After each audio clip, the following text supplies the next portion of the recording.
Hi, I'm Barbara Rimkunis, and this is your Exeter History Minute. When Phineas Merrill created his map of Exeter in 1802, he was careful to label all the buildings and residents in town. Although the Exeter Historical Society is familiar with most of the people he named, one man stumped our research for many years: the mysterious Dr. Winship of Water Street. According to the map, he lived in the house that stood across from the current entrance to Swayze Parkway, but he isn't listed in the U.S. Census of 1800 or 1810. Charles Bell's History of Exeter doesn't mention him as one of the early physicians in the town, and deed research indicates that Dr. Winship never actually owned the house. It belonged to Widow Stacy. Well, so what? Why would anyone care about a guy who rented a house in town over 200 years ago? We never had a genealogist come looking for him, and we didn't even know the man's first name. In the spring of 2005, the Historical Society hired Laura Martin as our new program manager, and she brought with her an almost unnatural interest in Dr. Winship. She quickly discovered, as we had, that there seemed to be no clues. He was just a name on a map. One day, while poking through an old newspaper, I happened on a column called Rockingham's Rambles, which was excerpting the diary of Solon Stevens. Most of it was pretty dull, except March 28, 1804, attended the funeral of my old landlady, Mrs. Winship, who died suddenly in a fit Monday night. Winship. Winship, where had I heard that name before?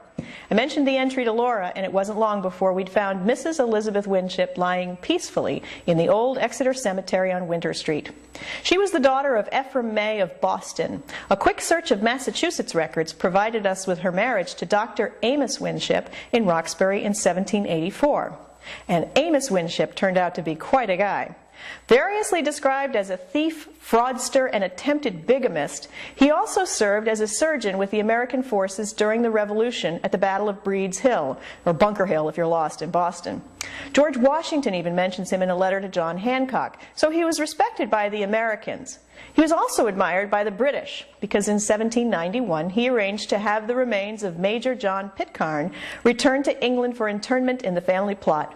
Pitcairn had fallen during the Battle of Breed's Hill and died shortly thereafter. His grateful family believed that Winship had done them a gracious favor. But there are a number of gaping holes in the story of this respectable war veteran. In Boston's Old North Church lies the crypt of Major John Pitcairn. It seems that Amos Winship had failed to send the correct body, and Bostonians still believe that Pitcairn is in the church basement. There's even a marker on the crypt saying as much. And Winship's family life is a genealogical nightmare. Along with Elizabeth May, he seems to have had overlapping wives at various times, two who appear to have been sisters. This might explain why Elizabeth's grave marker reads, "Erected by her children" in 1809. We can guess he arrived in Exeter sometime around 1802 and left before the 1810 census. But what would have brought this colorful character here?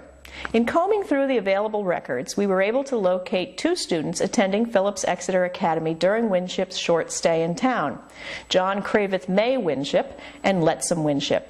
Perhaps, like so many other families, the Winships have moved to town to take advantage of the education offered by Phillips Exeter Academy. Or maybe Winship was avoiding the anger of two other wives. We may never know. After Elizabeth's death, he married again and moved to Roxbury, where he died in 1813, a remarkable and still somewhat mysterious man who brought his story to Exeter simply by living on Water Street when the map maker came through. For more history of the town of Exeter, New Hampshire, visit our website at www.exeterhistory.org.